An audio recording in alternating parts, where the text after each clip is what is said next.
Game changer సినిమా 'Pushpa 2' day 1 రికార్డ్‌ని break చేస్తుందా లేదా? మీరేమనుకుంటున్నారు జెన్యూన్‌గా ముందే కామెంట్ చేయండి. 'పుష్ప 2' డే 1 అయితే ఓవరాల్‌గా ఇండియా వైస్‌గా కాకుండా వరల్డ్ వైడ్‌గా అయితే ఆల్ టైమ్ రికార్డ్ పెట్టిందని చెప్పుకోవచ్చు ఫ్రెండ్స్. 294 కోట్ల గ్రాస్ అయితే కొట్టింది. నిజం చెప్తున్నా గేమ్ చేంజర్ సినిమా 'పుష్ప 2' డే 1 కలెక్షన్ దానిలో సగం కూడా కొట్టదు. చెప్తున్నా కదా, హైప్ అయితే ఎక్కడైతే లేదని చెప్పుకోవచ్చు. రామ్ చరణ్ ఫ్యాన్స్ ఇంకా మెగా ఫ్యాన్స్ మాత్రమే ఈ సినిమా కోసం ఎక్కువైతే ఎదురు చూస్తున్నారని చెప్పుకోవచ్చు ఫ్రెండ్స్. ఎవరైతే ఎక్కువైతే ఎదురు చూస్తలేరు. సంక్రాంతికి వస్తుంది కాబట్టి ఈ సినిమాని అయితే ఎవరైనా చూస్తారు.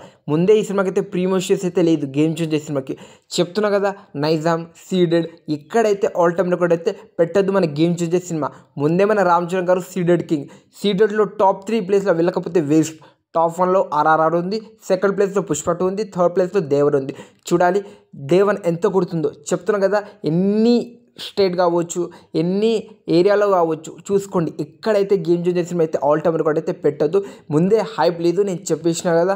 చూడాలి మళ్ళీ డే 1 ఎంత కొడుతుందో. నా అంచనా ప్రకారం వచ్చేసరికి 140 నుంచి 150 కోట్లు కొట్టే సత్తా అయితే ఈ సినిమాకి అయితే ఉంది డే 1. అది కూడా చిరంజీవి గారు ఇంకా పవన్ కళ్యాణ్ గారు వస్తే, ఒకవేళ హైప్ క్రియేట్ అయితే ట్రైలర్తో, అప్పుడు డే 1 అయితే ఈజీగా ఒక 200 కోట్ల కొట్టే సత్తా అయితే ఉంది. లేకపోతే అంతా కూడా వెళ్ళదు భయ. చెప్తున్నా కదా, మహా అయితే 160 నుంచి 170 పెరగొచ్చు, కానీ 200 ఆల్ టైమ్ రికార్డ్ పెట్టేలా ఛాన్స్ అయితే ఈ సినిమాకి అయితే లేదని చెప్పొచ్చు ఫ్రెండ్స్.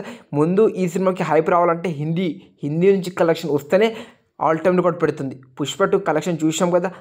ఇది భయ్య 'పుష్ప 2' డే 1 దరిదాపుల్లో వెళ్తుందా లేదా గేమ్ చేంజర్ సినిమా? మీరేమనుకుంటున్నారు జెన్యూన్గా అయితే కామెంట్ చేయండి.